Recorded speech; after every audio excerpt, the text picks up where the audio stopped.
আল্লামা মামুনুল হক সাংবাদিক সম্মেলন করে বিস্তারিত আলোচনা করেছেন জাতির সামনে এবং সরকারকে দৃষ্টি আকর্ষণ করেছেন।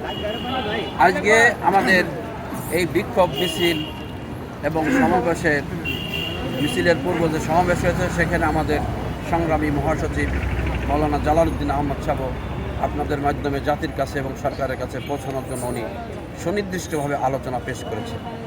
সর্বশেষ মিছিল শেষে আমাদের কেন্দ্রীয় যুগ্ম মহাসচিব মৌলানা আতাউল্লাহ আমিন উনিও কিন্তু এই বিষয়ে সুন্দর করে আপনাদেরকে ব্রিফ দিয়েছে।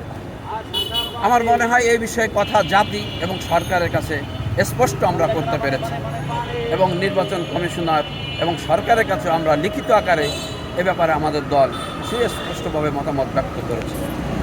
আসলে আমরা খেলাফত মঞ্চে যেটা চাই সেটা হলো 300 আসনে আপনার যেই সিস্টেমে আমাদের নির্বাচন হয় সেই সিস্টেমে নির্বাচন হয়ে যাবে এবং আপনার ভোটের মাধ্যমে যে বেশি ভোট পাবে সেই সংসদ সদস্য নির্বাচিত হবে। এইভাবে তো সরকার গঠন হবে বা জনগণ তার পছন্দের প্রার্থীকে বেছে নিতে পারবে। এটা একটা বিষয় তো গেল। দ্বিতীয় নম্বর হলো